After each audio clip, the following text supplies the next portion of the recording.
अगली सुबह पूर्णिमा तैयार होकर आईने के सामने खड़ी थी। खुद से आंखें मिलाकर खड़ी थी। आज उसके चेहरे पर कोई डर नहीं था, घबराहट नहीं, चिंता नहीं थी।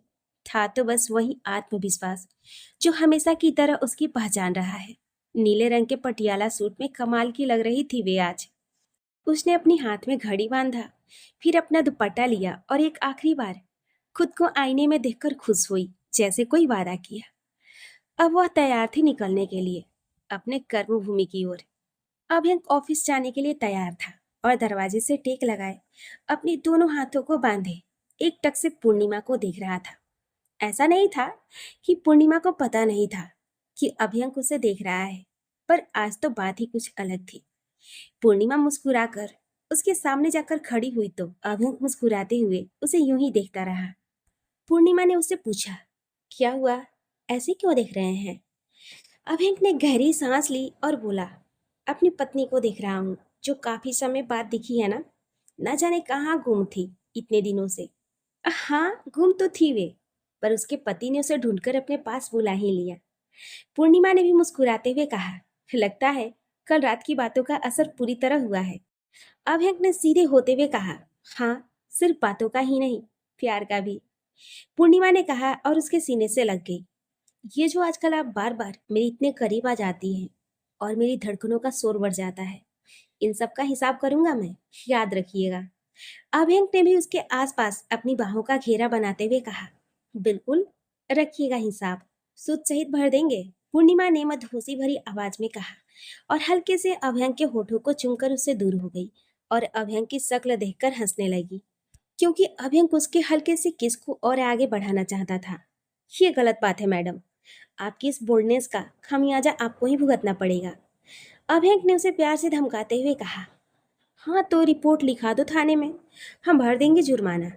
पूर्णिमा ने हंसते हुए कहा तो अभ्यंक उसके पीछे भागा। पूर्णिमा भागते हुए खिड़की के पास आई और पर्दों से उलझ गई। अभ्यंक ने भी उसे वैसे ही कमर से थामकर अपनी ओर खींच लिया और उसके चेहरे से पर्दे को हटाते हुए बोला, थाने जाने की जरूरत नहीं है, यहाँ जो भी है वह बस हम ही हैं। जुर्माना भी हम ही वसूल करेंगे और सजा भी हम ही देंगे। कुछ समय बाद पूर्णिमा ड्रेसिंग टेबल के सामने बैठी अपने होठों पर लिपस्टिक लगा रही थी और उसके बाल भी हल्के से बिखरे पड़े थे। वे आईने में से ही अभ्यंक को गुस्से से घूरकर देख रही थी, जो उसके पीछे ही खड़ा मुस्कुराकर उसे देख रहा था। वे तैयार हो ही रही थी कि अक्ष मम्मा मम्मा करके दौड़ता हुआ उसके पास आया और उसके सीने से लग गया। वे इस समय स्कूल यूनिफॉर्म में था और स्कूल जाने के लिए तैयार था। क्या हुआ मेरे अक्षु को? पूर्णिमा ने उसके माथे पर प्यार से चूमते हुए पूछा। आप बीमार थे मम्मा? मैं कल रात को सो गया था। मुझे दक्षु ने बताया कि आप बीमार हो गए हो। बस थोड़ी सी तबीयत बिगड़ गई थी, पर अब मैं बिल्कुल ठीक हूँ। पक्का मम्मा, आप सच कह रहे हो? अक्ष ने उसकी फिक्र करते हुए पूछा। हाँ बिल्कुल, सच कह रही हूँ। देखो कैसी लग रही हूँ, और यकीन ना हो तो पापा से पूछ लो। पूर्णिमा ने अभ्यंक की ओर इशारा करके कहा तो अक्ष की नजर अभ्यंक की ओर उठी। अभ्यंक ने भी इशारे से फिर हाँ बोलकर कंफर्म किया। आपकी मम्मा बिल्कुल ठीक है। आपकी मम्मा को कुछ भी नहीं हो सकता, क्योंकि आपकी मम्मा सबसे स्ट्रांग है। हाँ वे तो है, मेरी मम्मा सबसे ज्यादा स्ट्रांग है, तभी तो मैं उनकी तरह स्ट्रांग बनना चाहता हूँ। और अब तो आप भी मम्मा के साथ हो, तो मम्मा और भी स्ट्रांग हो गई हैं। ये देखिए, इसे बिना बताए सब कुछ समझ आ गया, पर आपको इतना लंबा चौड़ा भाषण देना पड़ा। अभ्यंक ने धीरे से पूर्णिमा को कहा तो उसने अभ्यंक को घूरा। ठीक है मम्मा, मैं अभी स्कूल जा रहा हूँ, फिर आप आओगे ऑफिस से तो आज मैं आपके साथ ही सोऊंगा। बाय। इतना कहकर अक्ष ने पूर्णिमा के गाल पर किस किया और जाने लगा। वहीं एक तरफ खड़ा अभ्यंक मुस्कुराकर माँ और बेटे को देख रहा था। जब अक्ष जाने लगा तब अभ्यंक ने झूठी नाराजगी दिखाते हुए कहा, ये क्या बात हुई? सिर्फ मम्मा से प्यार और पापा को कुछ नहीं? इतना सुनते ही अक्ष उसकी तरफ दौड़ा और उसे हक करने के बाद उसके गाल पर किस करके फिर दोनों को बाय बोलकर स्कूल के लिए चला गया। उसके जाने के बाद वह दोनों भी ऑफिस के लिए तैयार होकर नीचे आ गए, पर आज उनके एक साथ आने का अंदाज कुछ अलग था। आज पूर्णिमा ने नीचे आते हुए अभ्यंक का हाथ थाम रखा था और दोनों के चेहरे पर प्यारी सी मुस्कान थी। देविका जी ने जब दोनों को एक साथ ऐसे देखा तो खुश होकर उनकी बधाइयाँ लेने लगी। उन दोनों को ऐसे देखकर वहाँ कुछ लोग बहुत ही खुश थे और कुछ लोगों के सीने पर तो जैसे सांप लौटने लगे हों। पूर्णिमा जैसे ही ऑफिस पहुंची, उसके नंबर पर उसी अननोन नंबर से कॉल आया। पर इस बार उस कॉल को देखकर पूर्णिमा के चेहरे पर कोई डर नहीं था, बल्कि एक आत्मविश्वास था। उसने कॉल रिसीव किया, तभी दूसरी ओर से किसी की गुस्से भरी आवाज आई। बहुत प्यार उमड़ रहा है अपने पति पर। हाँ, कहा था ना उसके पास मत जाना। तुझ पर, तेरे शरीर पर सिर्फ मेरा हक है, पर जिस तरह तू आज उसके हाथों में हाथ डालकर घूम रही थी, अच्छा नहीं किया तूने। अब तू देख मैं क्या करता हूँ। तेरे पति का भी वही हश्र करूंगा जो आज से 5 साल पहले उसके भाई का किया था। इतना कहकर वह आदमी पागलों की तरह हंसने लगा। उस आदमी ने जैसे ही ये कहा कि उसने अभयंग के भाई यानी कि अक्षित को मारा है, ये सुनकर पूर्णिमा की आंखें हैरानी से बड़ी हो गई। क्या क्या कहा तुमने?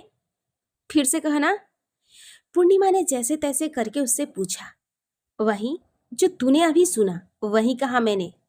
उस आदमी ने फिर से कहा। तो क्या कहा तुमने? तुमने मारा उन्हें? इसका मतलब ये कि उनकी मौत कोई एक्सीडेंट नहीं थी, तुमने मारा उसे। पूर्णिमा की आंखों और बातों में अब भी हैरानी थी। हाँ, मैंने मारा उसे, और अब तेरे पति का भी वही हश्र होगा। इतना कहकर वह फिर से हंसने लगा। चुप, एकदम चुप। इस बार पूर्णिमा उस पर चिल्ला उठी। सोचना भी मत, वरना मेरे पति तेरा वे हश्र करेंगे कि तू मौत की भीख मांगेगा, पर वे भी तुझे नसीब नहीं होगी। पूर्णिमा ने उसे गुस्से से धमकाया। ओह, तेज चिड़िया के मुंह में जवान भी आ गई। बढ़िया, बहुत बढ़िया। अब तो तुझे मसलने में और मजा आएगा। तू मुझे मसलेगा? तू? औकात क्या है तेरी? पीछे से छुपकर धमकी देने वाले ना मर्द होते हैं। दम है तो सामने आकर दिखा। एह, तू रुक, तुझे दिखाता हूँ अपनी मर्दानगी। इतना कहकर उसने फोन काट दिया। फोन कटने के बाद पूर्णिमा धम से अपनी चेयर पर बैठ गई। आंखों से आंसू बहने लगे। उसने अपने चेहरे पर अपने दोनों हाथों को फेरा और कुछ देर यूं ही बैठी रही। आज पूरे दिन फिर से उस आदमी का कॉल या मैसेज नहीं आया, पर 2:30 के करीब उसके फोन पर अंशिका का कॉल आया कि अक्ष कहीं मिल नहीं रहा है। वे स्कूल में है ही नहीं। ये सुनकर तो पूर्णिमा की हालत खराब हो गई। उसने स्कूल के प्रिंसिपल, फिर उसके क्लास टीचर, उसके दोस्तों को कॉल करके पता किया, पर अक्ष का पता उसे कहीं से नहीं मिला। उसके पास फिर अभयंक का कॉल आया तो वे फूट फूट कर रोने लगी। अभयंक ने उसे समझाया कि कुछ नहीं होगा, वह उसे ढूंढ कर ले आएगा। ये विश्वास दिलाने के बाद उसने कॉल कट किया। दोपहर के 3 बज रहे थे जब पूर्णिमा के व्हाट्सएप पर उसे अननोन नंबर से एक वीडियो मैसेज आया। उसने उसे प्ले किया तो जैसे उसकी सांसें ही अटक गई। उस वीडियो में अक्ष को एक अंधेरे कमरे में एक टूटी फूटी चेयर पर बांध कर रखा गया था। उसे देखकर लग रहा था जैसे वह बेहोश है। पूर्णिमा अपने मुंह पर हाथ रखकर रोती हुई ना में अपना सिर हिलाए जा रही थी। तभी इस वीडियो से आवाज आई। देख लिया इस नामर्द की मर्दानगी? तेरे और तेरे परिवार वालों की नाक के नीचे से लेकर आ गया तेरे बच्चे को। अगर अपने बच्चे को और अपने पति को सही सलामत देखना चाहती हो तो मैं जो एड्रेस भेज रहा हूँ वहाँ 5 बजे तक पहुँच जाना, और हाँ, अकेले आना। अगर किसी को भी या अपने पति को भी बताने की कोशिश की तो फिर अंजाम भुगतने के लिए तैयार रहना, और पुलिस को तो बिल्कुल भी इन्वॉल्व मत करना। इतना कहने के बाद वह इंसान एक गंदी सी हंसी हंसने लगा और फिर वीडियो बंद हो गया। पूर्णिमा जोर जोर से रोने लगी। तभी उसके केबिन का डोर खुला और कोई अंदर आया। पूर्णिमा ने उसे देखा और रोती हुई उसे जाकर लिपट कर रोने लगी। वे इंसान अकेला नहीं था, उसके साथ कोई और भी था, जिसे देखकर पूर्णिमा को आश्चर्य भी हुआ।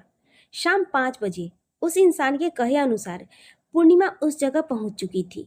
वह शहर से दूर एक वीरान सी जगह थी, और वे जो एड्रेस था वह किसी पुराने घर का था जो अब एक खंडहर में बदल चुका था। अंधेरा होने लगा था तो पूर्णिमा को डर भी लग रहा था, पर आंखें बंद कर उसने एक बार अक्ष का चेहरा याद किया और हिम्मत करके उस घर के अंदर जाने लगी। उस घर के अंदर जाते ही उसे चारों ओर अंधेरा दिखा। डर फिर से हावी होने लगा, पर एक माँ, वह कभी नहीं डर सकती। पूर्णिमा के अंदर की माँ ने उसे हिम्मत दी और वह आगे बढ़ती रही। उसके जाते हुए एक लाइट जली जिसमें एक तरफ एक बिस्तर लगा दिखा जिस पर कुछ गुलाब की पंखुड़ियां बिछी हुई थी। वे देखकर पूर्णिमा को घबराहट सी हुई। उसने अपने दोनों हाथों से अपना दुपट्टा भींच लिया। फिर एक हाथ से उसी दुपट्टे से उसने अपने माथे पर आए पसीने को पोंछा। तभी वहां किसी के कदमों की आहट उसे सुनाई दी, जो दूसरी तरफ से अंधेरे की ओर से आ रही थी।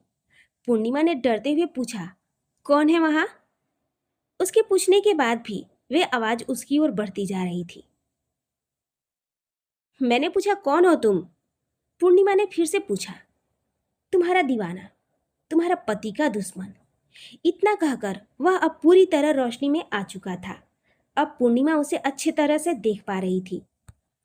तुम तुम तो अभिंग जी के बिजनेस पार्टनर हो ना? पूर्णिमा ने हैरानी से उसे देखते हुए कहा। हाँ, मैं तेरे पति का बिजनेस पार्टनर रिवांश राणा। क्यों क्यों कर रहे हो तुम ये सब? क्या चाहते हो? पूर्णिमा ने उसे घूरते हुए पूछा। ये फूलों से सजा बिस्तर तैयार है और तुम पूछ रही हो कि मुझे क्या चाहिए? रिवांश ने कहा। मेरा बच्चा कहाँ है? वे जहां भी है सेफ है। मेरा काम होने के बाद वह तुम्हें मिल जाएगा। क्यों कर रही हो ये सब? क्या प्रॉब्लम है तुम्हें अभ्यंक जी से? प्रॉब्लम एक हो तो बताओ। प्रॉब्लम तो मुझे तुम्हारे पति के पूरे खानदान से है। क्यों है? कारण क्या है इसका? कारण तो हम बाद में भी जान लेंगे। पहले जिस काम के लिए मिले हैं वे तो कर ले। रिवांश राणा ने अपनी दाढ़ी को मसलते हुए पूर्णिमा को ऊपर से लेकर नीचे तक देखते हुए कहा। नहीं, पहले मुझे कारण जानना है। पूर्णिमा ने पीछे होते हुए कहा। ठीक है, फिर तुम्हारी ये भी इच्छा पूरी कर देते हैं। इतना कहकर वह अपने दोनों हाथ फैलाए बिस्तर पर बैठ गया और बोला। अभ्यंक के दादाजी और मेरे दादाजी दोस्त थे।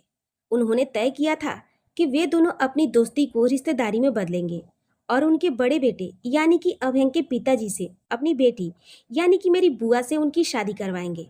पर वे शादी नहीं हो पाई क्योंकि अभ्यंक के पिता ने उसकी माँ से लव मैरिज कर लिया। दोनों को अफसोस हुआ, पर उन दोनों ने इस रिश्ते को खुशी खुशी स्वीकार कर लिया। मेरी बुआ की शादी कहीं और हो गई और वे सारी उम्र प्यार के लिए तरसती रहीं। फिर जन्म हुआ अक्षित ओबरॉय का। मेरे दादाजी ने सोचा कि जो काम अपने बच्चों के समय अधूरा रह गया उसे अब पूरा कर लेते हैं। इसलिए सबकी मर्जी से उन्होंने अक्षित की शादी मेरी बहन कृतिका से तय कर दिया। पर अक्षित भी तो अपने बाप का ही बेटा निकला और तुम्हारी बहन से प्यार कर बैठा, और मेरी बहन उसके प्यार में पागल हो चुकी थी।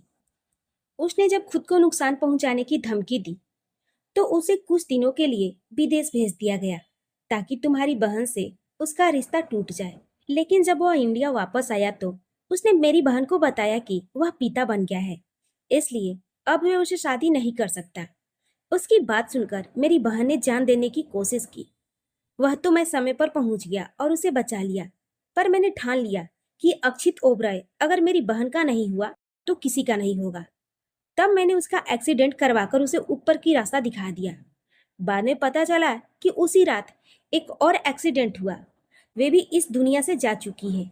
वे कुछ समय बीता तो मैंने अपनी बहन के लिए अभ्यंक को चुना और उसने भी यही कहकर मना कर दिया कि वह कभी शादी नहीं करेगा। मेरी बहन सेकेंड टाइम रिजेक्शन नहीं सह पाई और इस पर उसने दुनिया को अलविदा कर दिया। इसलिए मैं बदला लेना चाहता हूँ, जिसकी वजह से आज मेरी बहन इस दुनिया में नहीं है। अब अगर तुम्हें जवाब मिल गया हो तो चले, मैं तड़प रहा हूं तुम्हारे लिए। रिवांश ने एक गंदी सी हंसी हंसते हुए कहा। तुम्हारी मुझसे क्या दुश्मनी है? पूर्णिमा ने उसे घूरकर पूछा। ना मेरी जान, तुमसे कौन दुश्मनी करेगा? तुम तो प्यार के लायक हो। वे पूर्णिमा के चारों ओर घूमते हुए बोला। तुम्हें जरा भी डर नहीं लगता? अगर मैंने अभ्यंक जी को या फिर पुलिस को बुला लिया तो? नहीं बुलाओगी, जानता हूं। अपने बच्चे की चिंता नहीं है तुम्हें? उसने कहा तो पूर्णिमा चुप ही रही। फिर उसने कहा, बस थोड़ी देर की बात है, उसके बाद मैं और तुम हमेशा के लिए उड़ जाएंगे। उसने अपने हाथों से उड़ने का इशारा करते हुए कहा। क्या मतलब? पूर्णिमा ने पूछा। मतलब यह कि हमारा चौपर रेडी है, बस एक बार तुम मेरी हो जाओ, फिर मैं और तुम, सिर्फ हम दोनों ही होंगे। जिस दिन यूएसए में पार्टी में मैंने तुम्हें देखा है, उस दिन से तड़प रहा हूं तुम्हें पाने के लिए। बड़ी ही घटिया और गिरे हुए आदमी हो तुम। पूर्णिमा ने उसे घृणा भरी नजरों से देखते हुए कहा। वे तो मैं हूं, और उसकी वजह सिर्फ और सिर्फ तुम्हारे पति का खानदान है। दूसरों पर गलतियां थोपने से अपना गुनाह कम नहीं हो जाता। अगर कोई शादी के लिए मना कर दे तो इसका मतलब ये नहीं कि जान दे दूं और जान ले लो। तुम्हारी समझ में आज तक ये नहीं आया कि जिस बहन के लिए तुमने ये सब किया या कर रहे हो वह खुद एक कमजोर लड़की थी। और ये कैसा प्यार था उसका अक्षित के लिए। उसे मारने के बाद उसे अभ्यंग जी से शादी करनी थी। ए लड़की, ज्यादा बातों में उलझाने की कोशिश मत करो मुझे। अब सीधे सीधे मेरी बाहों में आ जाओ, वरना जबरदस्ती भी लाना आता है मुझे। इतना कहकर उसने अपने हाथ फैला दिए।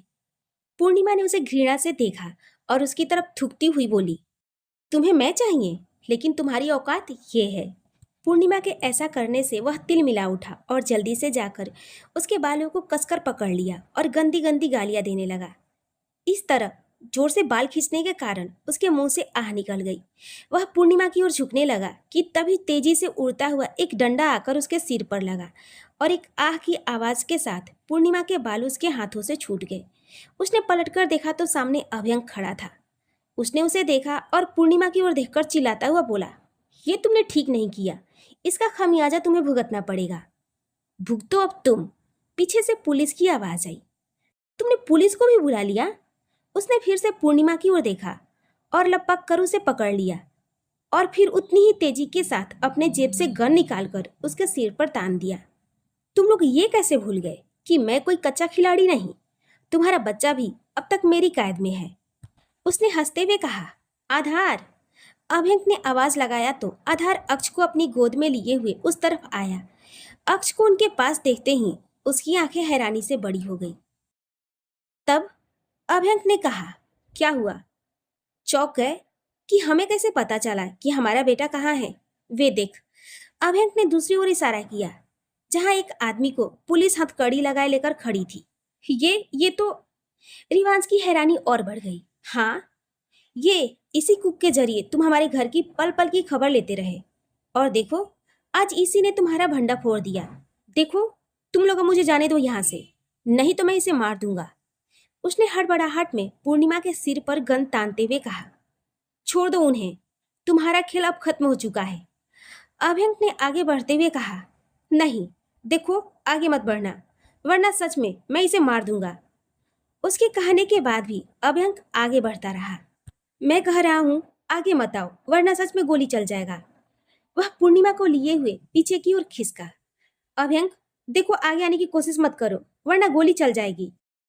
अभ्यंक कभी उसकी आंखों में देखते हुए आगे बढ़ रहा था कि तभी दाएं से गोली चलने की आवाज आई। उसने गोली चला दिया, पर पूर्णिमा पर नहीं, अभ्यंक पर। गोली अभ्यंक के कंधे पर जाकर लगी। वह वहीं धम से गिर पड़ा।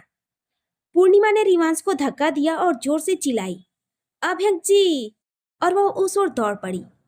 इसी का फायदा उठाकर रिवांश वहां से निकलने की कोशिश करने लगा, पर पुलिस ने फुर्ती दिखाते हुए उसे दबोच लिया। 2 दिन बाद हॉस्पिटल में पूर्णिमा अभ्यंक की हथेली को थामकर बैठी रो रही थी। अभ्यंक ने उसे देखा और कहा, क्यों इतना रो रही हैं आप? देखिए, अब मैं बिल्कुल ठीक हूँ, कुछ नहीं हुआ है मुझे। कुछ नहीं हुआ दिख रहा है। मुझे नहीं पता था कि आप इतने कमजोर हैं। पता है आपको, पूरे 48 घंटे बाद आपको होश आया है। पूर्णिमा ने एक हाथ से उसकी हथेली को थामे और एक हाथ से अपने आंसू पोंछते हुए कहा, हाँ, कमजोर तो मैं हूँ, पर इसी मामले में। बाकी मैं बिल्कुल मजबूत हूँ, चाहो तो आजमा कर देख लो। अभ्यंक ने कहा तो पूर्णिमा ने उसे प्रश्न सूचक दृष्टि से देखते हुए कहा, मतलब? अभ्यंक ने उसे इशारा किया अपने पास आने का, तो पूर्णिमा उसके पास झुकी। अभ्यंक ने उसके कान में कुछ कहा तो पूर्णिमा का चेहरा शर्म से लाल हो गया। उसने हल्के से अभ्यंक के हाथ पर हाथ मारा। कितने बेशर्म हो गए हैं आप, यहाँ हॉस्पिटल के बेड पर पड़े हैं और दिमाग कहीं और चला रहे हैं। पूर्णिमा ने उसे घूरते हुए कहा तो अभ्यंक हंस पड़ा। तभी आधार अंदर आया और बोला, भाभी, डिस्चार्ज की सारी फॉर्मेलिटीज पूरी हो गई है, चलिए अब घर चलते हैं। इतना कहकर वे वहीं से वापस चला गया। उसने अभ्यंक की ओर देखा तक भी नहीं। अभ्यंक को ये बात अजीब लगी तो उसने पूर्णिमा की ओर देखा और कहा, ये इसे क्या हो गया है? इस तरह मुंह क्यों फुलाए हुए है? नाराज है आपसे? पूर्णिमा ने कहा, मुझसे? पर क्यों? ये तो आप अपने भाई से ही पूछ लीजिएगा, पूर्णिमा ने कहा और फिर घर जाने के लिए सामान संभालने लगी। लगभग 1 घंटे बाद लोग अपने घर के बाहर खड़े थे। अभ्यंक व्हीलचेयर पर बैठा था और पूर्णिमा उसके व्हीलचेयर को पकड़कर उसके पीछे खड़ी थी। देविका जी अपनी आंखों में आंसू लिए उन दोनों की आरती उतार रही थी। अभ्यंक ने उन्हें देखा और कहा, माँ मैं ठीक हूँ, क्यों रो रही हैं आप? बहू, इसे कह दे कि ये मुझसे बात ना करे। देविका जी ने पूर्णिमा की ओर देखकर कहा। अभ्यंक ने उन दोनों को देखा और कहा, ये सबको हुआ क्या है? मैंने क्या किया कि सब मुझसे नाराज है? उसे इस तरह मुंह बनाकर बोलता हुआ देख पूर्णिमा को हंसी आ गई। दोनों अंदर आए तो घर के सभी लोगों के साथ पंकज जी और कशिश भी खड़े थे। वे सबको देख ही रहा था कि अक्ष और दक्षिता दोनों अपने हाथों में कुछ पेपर जैसा लेकर दौड़ते हुए आए। पापा पापा मम्मा मम्मा बोलते हुए दोनों आकर दोनों तरफ से दोनों बच्चे आकर उनके गले लग गए। अभ्यंक के बाएं कंधे पर गोली लगी थी तो उसके बाएं हाथ को गर्दन के सपोर्ट से एक बेल्ट के साथ बांधा गया था। पूर्णिमा ने अक्ष को उस तरफ से दूर किया और कहा, अक्षु आराम से, पापा को दर्द होगा, चोट लगी है ना? पूर्णिमा के कहने पर अक्ष उससे दूर हुआ और उसकी चोट को देखने लगा। फिर हल्के हाथों से उसे टच करते हुए बोला, पापा आपको ज्यादा दर्द हो रहा है? अभ्यंक मुस्कुराया और प्यार से उसके गाल को खींचते हुए बोला, हाँ ज्यादा नहीं, बस इत्तू सा। पापा ये देखिए, मैंने और दक्षु ने आपके लिए कार्ड बनाया है। ये मैंने बनाया है गेटवेल सून कार्ड। उसके बाद दक्षिता ने कहा, और मामा मैंने ये आपके लिए बनाया है वेलकम कार्ड। अभ्यंक दोनों को थैंक यू कहा और प्यार से दोनों को गले से लगा लिया। उसके बाद एक एक कर सब अभ्यंक से मिले सिवाय लतिका जी के। लतिका जी भले ही आज उसके पास उससे मिलने नहीं आई, पर कुछ तो था जो सिर्फ अभ्यंक को नहीं, घर के बाकी लोगों को भी अलग लग रहा था। पूर्णिमा उसे लेकर उसके कमरे में आ गई और उसे सहारा देते हुए बिस्तर पर बैठा दिया। फिर उसके कमर के पास सपोर्ट के लिए तकिया लगा दिया। आप आराम कीजिए, मैं अभी आती हूँ। इतना कहकर वह जाने को हुई तो अभ्यंक ने उसकी कलाई थामकर उसे रोका। क्या हुआ? पूर्णिमा ने पीछे घूमकर उसे पूछा। उसकी कलाई अभी अभ्यंक के हाथों में थी। मुझे अकेले छोड़कर कहाँ जा रही हैं आप? अभ्यंक ने उसे देखकर कहा, आपको छोड़कर कहीं नहीं जा रही, बस आपके खाने के लिए कुछ लेने जा रही हूँ। पूर्णिमा ने पूरी तरह उसकी ओर घूमते हुए कहा, मुझे कुछ नहीं खाना, आप बस मेरे पास बैठिए। अभ्यंक ने अपनी ओर खींचा तो पूर्णिमा आकर उसके ऊपर गिर पड़ी। अभ्यंक के मुंह से आह की आवाज निकली तो फिर पूर्णिमा जल्दी से उठते हुए उसने अभ्यंक के हाथ को देखा, क्योंकि गिरते समय वे उसके उसी हाथ पर गिरी जिसमें उसे गोली लगी थी। पूर्णिमा ने उसे गुस्से से घूरा और बोली, क्या करते हैं आप? अभी ठीक नहीं है आप, समझते क्यों नहीं है? लग गई ना आपको? शांत शांत, नहीं लगी है मुझे। अभ्यंक ने उसे शांत करते हुए कहा, चुप चुप रहिए आप, अगर फिर से घाव में परेशानी हुई तो डॉक्टर ने इस तरफ मूवमेंट करने से मना किया है। ये कहते हुए पूर्णिमा की आंखों में आंसू आ गए।